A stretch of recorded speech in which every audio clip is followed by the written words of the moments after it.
नमस्कार, मैं हूं अनुराधा प्रसाद। ऐसी मान्यता है कि शिव की नगरी काशी के कण कण में शिव विराजमान है। पूरे देश में इन दिनों काशी की चर्चा हो रही है। लोग एक दूसरे से पूछ रहे हैं कि काशी विश्वनाथ मंदिर के पास स्थित ज्ञान व्यापी मस्जिद की वास्तविकता क्या है, जिसे हिंदू पक्ष शिवलिंग और मुस्लिम पक्ष फव्वारा बता रहा है। उसकी सच्चाई क्या है, इस बात पर देश के हर हिस्से में एक नई बहस छिड़ी हुई है। लेकिन आज मैं न मंदिर मस्जिद विवाद में हिंदू और मुस्लिम पक्ष के दावों की बात करने आई हूं, न इस मसले को लेकर भड़क रही राजनीति का विश्लेषण करने। अक्सर मेरे मन में एक ख्याल आता है कि आखिर वो कौन सी शक्ति है जो सबको जोड़ती है। ये सच है कि जब इंसान धरती पर आया तब न धर्म था और न ही जाति थी, न कोई बंधन था, लेकिन कोई ऐसी परम शक्ति थी जो इंसान को बेहतरी की ओर बढ़ने का रास्ता दिखा रही थी। वेद, दर्शन और आध्यात्म में उस शक्ति को शिव कहा गया है, जो निर्गुण और निराकार ब्रह्म का एक रूप है। ये धारा पूरे ब्रह्मांड को शिव में, शिव पर और शिव से ही सब कुछ मानती है। बाद में समाज को जोड़ने, अनुशासित करने, आगे बढ़ाने और लोगों को जीवन के मायने समझाने में धर्म ने बड़ी भूमिका निभाई। हिंदू धर्म में 33 करोड़ देवी देवताओं का वास बताया गया है, जो हर इंसान को बराबर मानता है। अहम ब्रह्मास्मि के फलसफे पर आगे बढ़ते हुए बेहतरी और कल्याण की राह दिखाता है। समाज के सामान्य लोगों को सामाजिक अनुशासन से जोड़ने के लिए निराकार के साथ आकार को पूजने की परंपरा आगे बढ़ता है। भारत में शायद ही कोई ऐसा गांव हो जहां भगवान शिव का मंदिर न हो, जहां शिवालयों में घंटे घड़ियाल की आवाज न गूंजती हो और शिव भक्त न हो। लेकिन क्या कभी आपके जहन में ये आया कि भारतीय आध्यात्मिक संस्कृति में सबसे अहम देव यानी महादेव आखिर कौन है?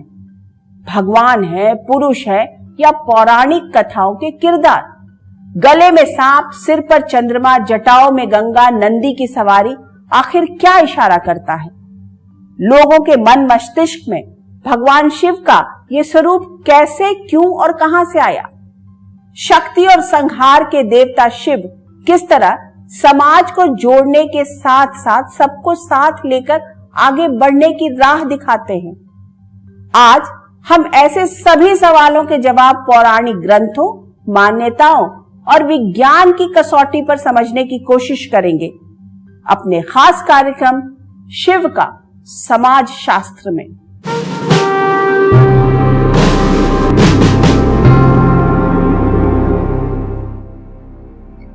किसी भी व्यक्ति के दिमाग में सबसे पहले सवाल आता है कि आखिर इस सृष्टि की रचना कैसे हुई। आधुनिक विज्ञान जहां ब्रह्मांड की रचना को big bang theory, Higgs boson या गॉड पार्टिकल्स के नजरिए से देखने और समझने की कोशिश करता है, वहीं आज से करीब 3500 साल पहले रचे गए ऋग्वेद का नारदीय सूक्त कहता है कि सृष्टि से पहले कुछ भी नहीं था। न सत्य था, न असत्य, न चांद सितारे, न आकाश, न मृत्यु, न अमरता। चारों ओर अंधकार था और उसमें एक अकेला परम ब्रह्म सांस ले रहा था। सबसे पहले उसे अपने होने का ज्ञान हुआ। परम ब्रह्म के भीतर एक से अनेक में बदलने की इच्छा हुई। फिर उसके भीतर से अग्नि उत्पन्न हुई। वहां से निकला प्रकाश पुंज चारों दिशाओं में फैला और सृष्टि की रचना हुई। सृष्टि के संचालन में पथ प्रदर्शक की भूमिका में एक अदृश्य शक्ति को माना गया। इसे ही आदि, अंत और अनंत माना गया। इसे ऋषि मुनियों ने शिव तत्व कहा।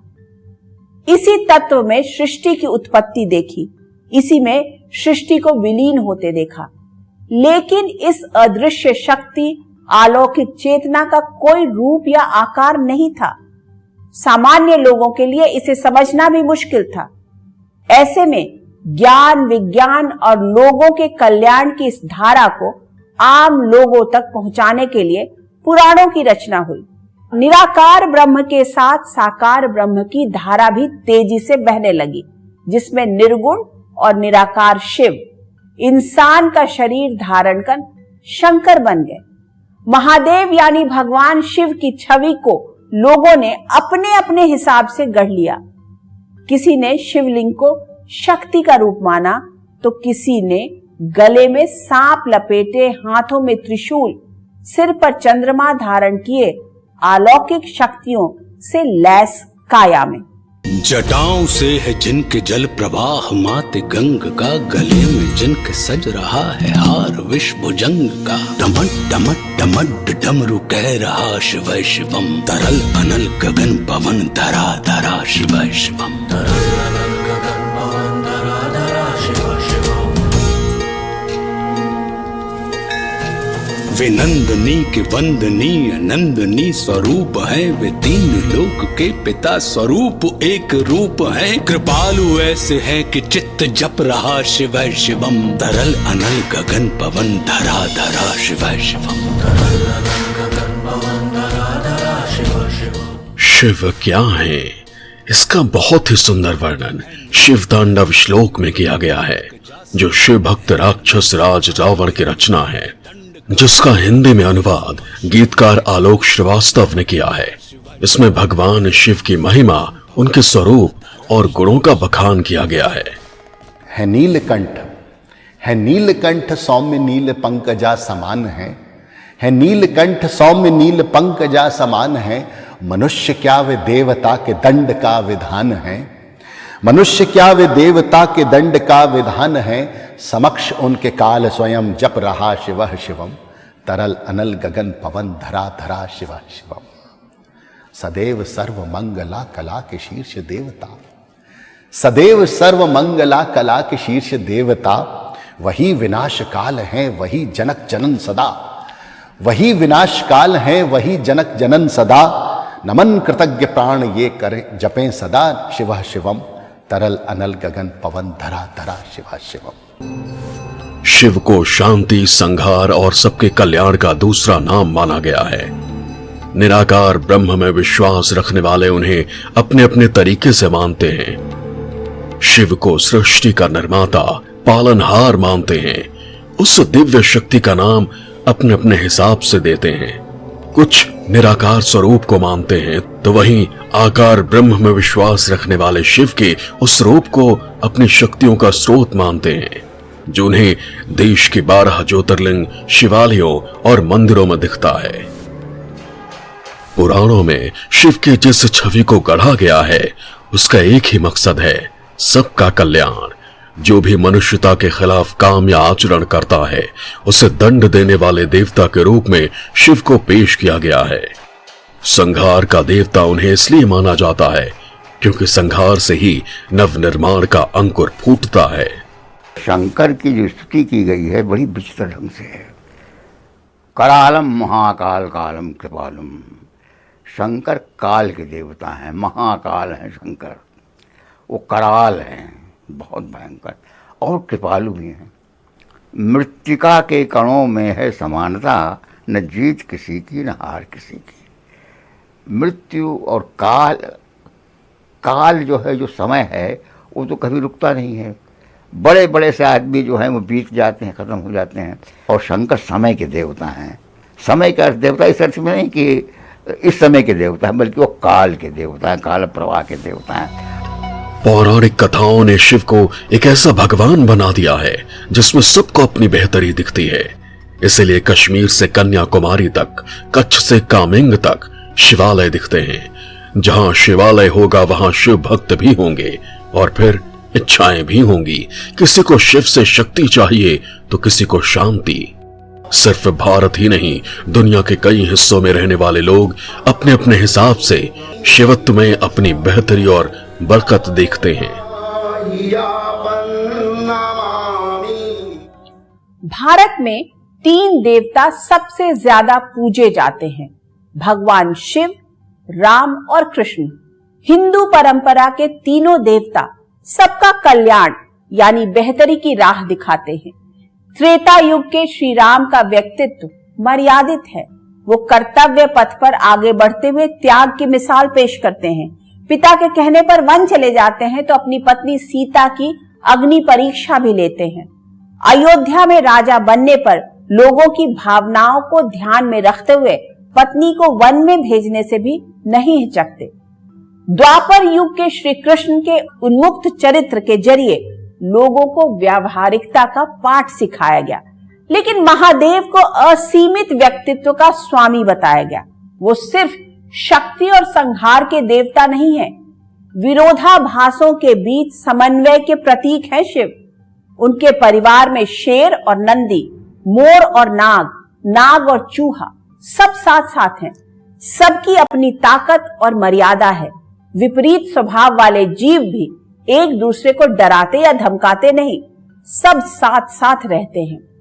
भगवान शिव का परिवार आधुनिक समाज को संदेश देता है कि विरोधाभासों के बीच समन्वय और सौहार्द के साथ कैसे रहा जा सकता है।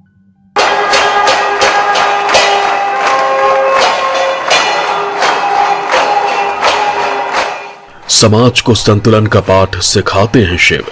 समाज में भेद मिटाने की राह दिखाते हैं शिव।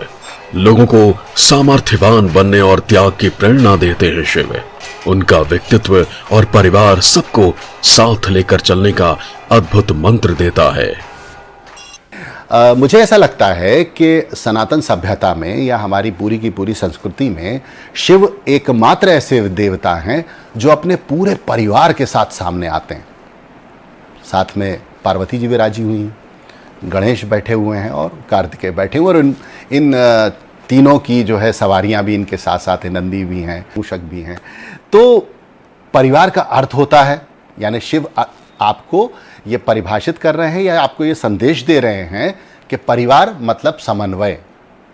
और समन्वय ऐसा कि देखिए कि जो कार्तिकेय की सवारी हैं वो भोजन जो है उसका मूषक, तीनों एक दूसरे को, उनकी सवारियां भी एक दूसरे को देख रही हैं और शिव संदेश दे रहे हैं कि भैया तुम एक दूसरे को देख तो सकते हो, एक दूसरे को देखकर गुर्रा भी सकते हो, लेकिन एक दूसरे को खा नहीं सकते। तो वो एक जो समन्वय की जो व्यवस्था है, मुझे लगता है वो शिव से उसकी शुरुआत होती है। जिस तरह से विपरीत स्वभाव वाले जीव जंतु शिव परिवार में आपस में मिलकर रहते हैं, उसी तरह के समन्वय से समाज की भी बेहतरी का रास्ता खुलता है। पुराणों में जिस तरह के शिव की कल्पना की गई है, वो सिखाती है कि समाज में हर तरह के लोग होते हैं, ताकतवर, कमजोर, गरीब, अमीर, तेज, सुस्त, उग्र, शांत। ऐसे सभी लोग समाज रूपी परिवार में अपनी मर्यादा में रहते हुए एकजुट होकर रह सकते हैं। शिव जी की आकर्षता कहां से आती है? उनमें जो कॉन्ट्रडिक्शंस हैं उससे आती है कि वो एक तरीके से कुछ भेदभाव नहीं करते हैं, गरीबों के हैं। वो तो असुर को भी ये आशीर्वाद दे देते थे, रावण को भी दे दिया, करेक्ट। कुछ भेदभाव, ये मर्द औरत, कुछ भेदभाव नहीं करते थे वो। एकदम आप कह सकते हैं ऑफ द मासेस, जिनका कोई नहीं उनका शिव जी है। लेकिन आप देखेंगे कि जो आर्ट्स हैं, कला हैं, उसमें भी वो वहां के भी देव हैं। तो जो एलीट जो परस्यूट्स हैं उसके भी देव हैं। उनके रहन सहन, कपड़े ऐसा दिखता है, मतलब उनके जो शिवजी की जो बारात जो कहते हैं कि कोई भी जुड़ सकता है, भस्म लगाते हैं बॉडी पर, लेकिन वो सुंदरेश्वर भी हो सकते हैं। तो उनके जो कॉन्ट्रडिक्शंस हैं वो हमें आकर्षित करते हैं।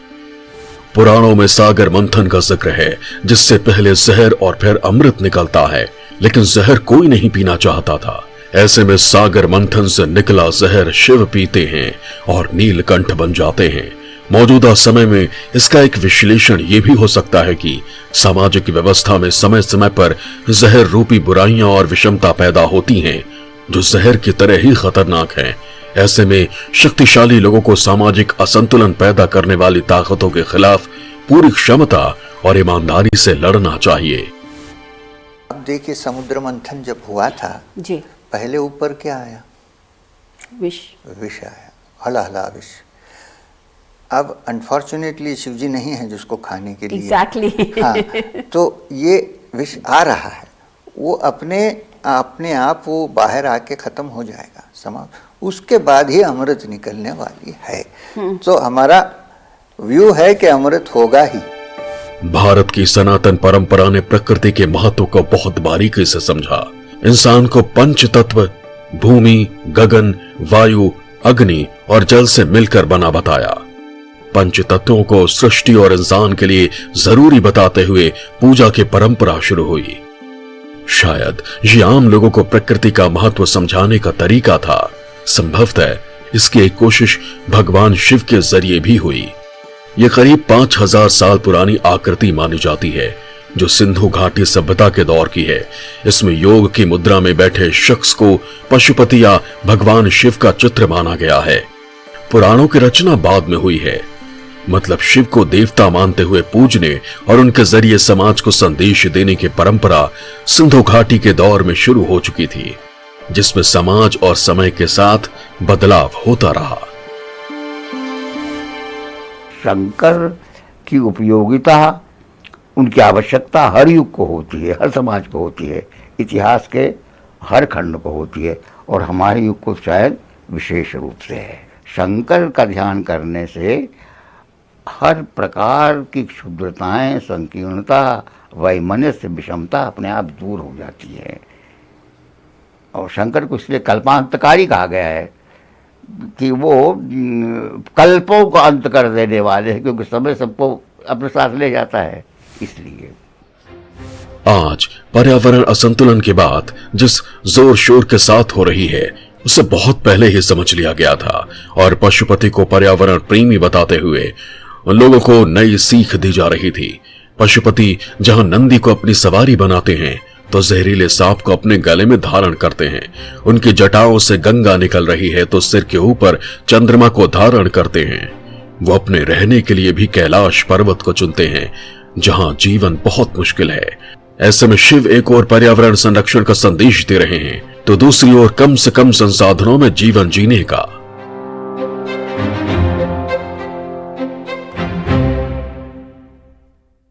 समुद्र मंथन से निकला जहर पीकर भगवान शिव सामाजिक व्यवस्था में कुंडली मार चुकी बुराइयों और विषमताओं को हजम कर लोगों को तरक्की का अमृत हासिल करने की प्रक्रिया को आगे बढ़ाते दिखते हैं। ये उनके असीमित व्यक्तित्व का ही चमत्कार है कि देवता और राक्षस दोनों को उनमें अपना कल्याण दिखता है। अगर रावण पर विजय के लिए श्री राम रामेश्वरम में महादेव की आराधना करते हैं, तो राक्षस राज रावण भी उनकी भक्ति से शक्ति हासिल करता है। वो किसी में भेदभाव नहीं करते, वो पूरी तरह गुट निरपेक्ष हैं।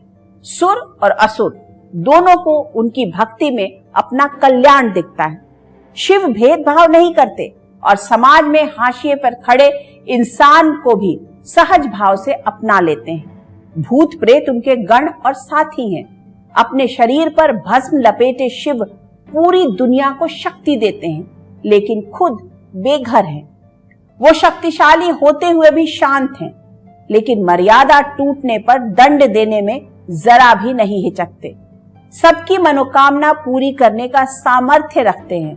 परिवार के साथ रहते हुए भी लोक कल्याण के लिए तपस्या का जीवन जीते हैं। आज के शासकों को कैसा होना चाहिए, उसका जीवन कैसा होना चाहिए, शक्ति का इस्तेमाल कैसे करना चाहिए, इसका एक अद्भुत दर्शन शिव के रूप में पूरी दुनिया के सामने है।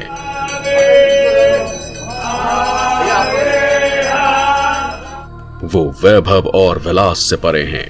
वो पारिवारिक जिम्मेदारियां भी उठाते हैं, तो समाज कल्याण के लिए वैरागी जैसा जीवन जीते हैं।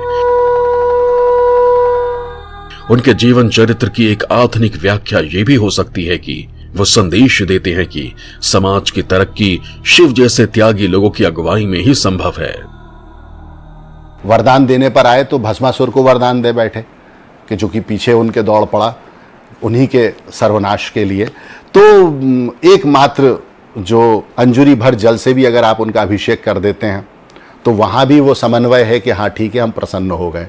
आप ओम पूरे अपनी तन्मयता से, पूरी शिद्दत से अगर सिर्फ ओम जप लेते हैं या ओम नमः शिवाय जप लेते हैं तो आप उज्जैन के महाकाल से लेके और काशी विश्वनाथ तक की यात्रा कर लेते हैं, या केदारनाथ से लेके और अमरनाथ तक पहुंच जाते हैं। शिव जिस तरह से जन्म के आधार पर सुर असुर में भेद नहीं करते, सबको एक नजर से देखते हैं, इसके एक मायने ये भी निकाले जा सकते हैं कि शासकों को एक ऐसी राह चुननी चाहिए जिससे किसी के साथ जाति, धर्म और लिंग के आधार पर भेदभाव ना हो। शिव का अर्धनारीश्वर रूप महिला और पुरुष के बीच बराबरी का संदेश देता है। ये भारत में हजारों साल से लोगों में बसी शिव के संतुलित चरित्र की छवि का ही कमाल है कि सबको उनमें अपना भला दिखता है। वो इतने अच्छे पति हैं अपने, मतलब हमारे यूपी में होता है कि भाई, एक्चुअली पूरे भारतवर्ष में होता है कि लड़कियां पूजा करती हैं कि हमारा पति शिवजी जैसा हो। तो इतने अच्छे पति हैं, अपनी धर्मपत्नी पार्वती माँ से इतना प्रेम करते हैं, लेकिन बैरागी भी हैं। ध्यान में लाखों साल ऐसे बिता देंगे। उनके कॉन्ट्रडिक्शंस बहुत आकर्षित करते हैं। वही मेरे एक युवा पाठक ने कहा था कि Lord Shiva is the dude of the gods, he is the coolest God.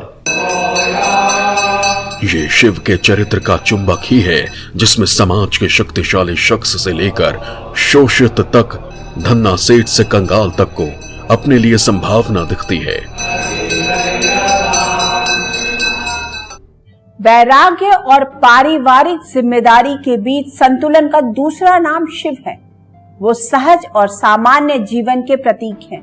उनकी जीवन शैली इशारा करती है कि आडंबरों से दूर रहने वाले लोगों की अगुवाई में ही समाज का विकास हो सकता है। शिव भले ही कैलाश पर वास करते हैं, लेकिन शमशान और मरघट उनका दूसरा घर है। समाज का स्तर आगे बढ़ाने के लिए वो दुनिया के पहले योगी बन जाते हैं। कला, नृत्य और संगीत के वे स्वामी हैं। उनके साकार रूप में एक ऐसे देवता को परिभाषित किया गया है जिसे उत्सव और खुशी सबसे ज्यादा प्रिय है। इसलिए मुश्किल से मुश्किल क्षण, यहाँ तक कि शोक में भी उत्सव मनाने की राह दिखाते हैं। मृत्यु को जीवन का अंत नहीं, पूर्णता का दूसरा नाम समझा जाते हैं शिव। पृथ्वी पर ऐसा इंसान खोजना मुश्किल है जो पूरी तरह संतुष्ट हो, जिसे कोई कष्ट ना हो, जिसके जीवन में शोक और अवसाद ना हो, जीवन में अभाव ना हो। ऐसे लोगों को शिव शोक में भी उत्सव मनाने की राह दिखाते हैं। वो शमशान में उत्सव मनाने वाले इकलौते देवता हैं। शिव एक ऐसे समाज शास्त्र को गढ़ते हैं जिसका मूल मंत्र खुशहाली है। एक ऐसा खुशहाल समाज जिसमें सबकी तरक्की का रास्ता खुल सके। इसके 3 आधार तत्व हैं, सत, चित और आनंद। तीनों मिलकर सच्चिदानंद बन जाते हैं, जिसे परमात्मा का रूप माना जाता है। शायद भारत में हजारों साल से चली आ रही शिवत्व की इसी परंपरा की छाप कुछ हद तक जर्मन दार्शनिक नीत्शे में मिलती है, जिसमें वो बिना लाग लपेट कहते हैं कि उदास परंपरा एक बीमार समाज बनाती है। तो हजारों साल पहले ही शिव समाज के भीतर से उदासी खत्म करने के लिए शमशान में भी उत्सव की राह दिखाते हैं। इसीलिए शिव के शमशान में भी होली खेलने की बात होती है। खेले मसाने में होली, दिगंबर खेले मसाने में होली।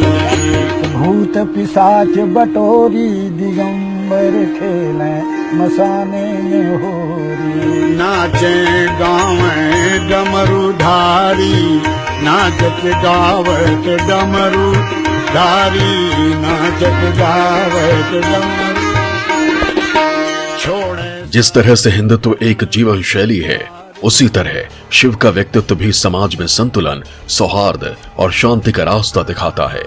एक ऐसी जीवन शैली है जिसमें सबको अपने लिए कुछ कुछ दिखाई देता है, साथ ही सबको साथ लेकर चलने की प्रेरणा देता है। सत्य चित्त आनंद में ही विश्व बंधुत्व, विश्व शांति और सुखी समाज का मर्म छिपा है। शिव भले ही खुद वैरागी जीवन जीते हैं, लेकिन इंसान की जिंदगी बेहतर बनाने और समाज का स्तर सुधारने के लिए नए नए प्रयोग करते हैं। लोगों के जीवन में खुशहाली और शांति के लिए योग परंपरा की शुरुआत करते हैं और दुनिया के लिए पहले आदि योगी बन जाते हैं। बाद में इसे महर्षि पतंजलि आगे बढ़ाते हैं तो अपने पुत्र गणेश को जिंदा करने के लिए हाथी का सिर लगा देते हैं। इसे प्राचीन काल में सर्जरी की शुरुआत के तौर पर देखा जाता है। संगीत और नृत्य की शुरुआत भी शिव से ही मानी जाती है। पुराणों में भी भगवान शिव और पार्वती के नृत्य का जिक्र मिलता है। जब वो तांडव नृत्य करते हैं तो तांडव नृत्य करने में प्रलय हो जाती है, पूरी प्रकृति जो है वो लय में लीन हो जाती है। ये कहा गया है कि नृत्य के समाप्त होने पर नृत्यावसाने शंकर जो है अपने डमरू को बजाते हैं, तो उस डमरू को जब बजाते हैं तो उसमें से व्याकरण के मंत्र फूटते हैं, व्याकरण के सिद्धांत फूटते हैं। पाणिनि के जो वो हैं सूत्र उसी डमरू बजाने से निकले हैं। और वो जो उनका तांडव नृत्य होता है वो नृत्य आदि नृत्य होता है। प्राचीन जो आदिम नृत्य है वो नृत्य होता है मनुष्य का। फिर उस नृत्य को समाप्त करने के लिए, उस नृत्य का संतुलन करने के लिए पार्वती लास्ट नृत्य करती है, तब सर्जना शुरू होती है। इसलिए जितनी कलाएं हैं, जितनी विद्याएं हैं, उनके आदि स्रोत शंकर ही माने जाते हैं। शिव को कोई भगवान माने या इंसान, या फिर पौराणिक ग्रंथों में गढ़ा गया एक दमदार किरदार, लेकिन शिव में इतनी शक्ति है, इतना सम्मोहन है, इतना सामाजिक जुड़ाव का संदेश है, जो ना जाने कितने युगों से प्रकृति और इंसान, शांति और संघार, सुख और शोक के बीच सामंजस्य बिठाते हुए समाज को आगे बढ़ाने में मददगार साबित होता रहा है। सत्यम शिवम सुंदरम, यानी सत्य ही शिव है और शिव ही सुंदर है। वो शक्ति के स्रोत है, वो संहारक भी है। अगर सत्य शिव की देह है तो शक्ति उसका प्राण तत्व। बगैर शक्ति के कुछ भी हासिल नहीं किया जा सकता है। लेकिन शक्तिवान होते हुए भी सबको साथ लेकर कैसे चला जा सकता है, इसका समाज शास्त्र शिव दुनिया को सिखाते हैं। हैरानी इस बात की है कि जिसे हम महादेव कहते हैं, वो जीवन को बेहतर बनाने, इंसान और प्रकृति के बीच तालमेल बैठाने, समाज में समन्वय बनाने का अद्भुत दर्शन है। लेकिन एक सवाल उठता है कि आखिर समाज में इतनी नफरत क्यों? सत्ता, पैसा और शक्ति का इतना अहंकार क्यों? आखिर क्यों दूसरों को कुचलने और रौंदने की प्रवृत्ति दिनों दिन बढ़ती जा रही है? ऐसे में समाज में शांति, सौहार्द और समन्वय के लिए हमें एक बार फिर शिव के साकार रूप से निकलते संदेशों और निराकार रूप के मर्म को पूरी ईमानदारी से समझना होगा। आज के इस एपिसोड में बस इतना ही। आपसे फिर मुलाकात होगी किसी ऐसे मुद्दे के साथ जिसे जानना और समझना हम सबके लिए बहुत जरूरी होगा। तब तक के लिए मुझे दीजिए इजाजत। निष्पक्ष खबर, सटीक विश्लेषण और अपने हक से जुड़े मुद्दों के लिए आप देखते रहिए न्यूज़ 24। नमस्कार।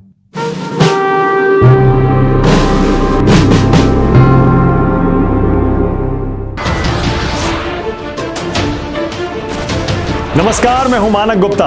अगर आपको हमारा ये वीडियो पसंद आया हो तो इसे लाइक और शेयर जरूर करें। और हाँ, हमें सब्सक्राइब और फॉलो करना ना भूलें ताकि आप देश और दुनिया की कोई खबर मिस ना करें।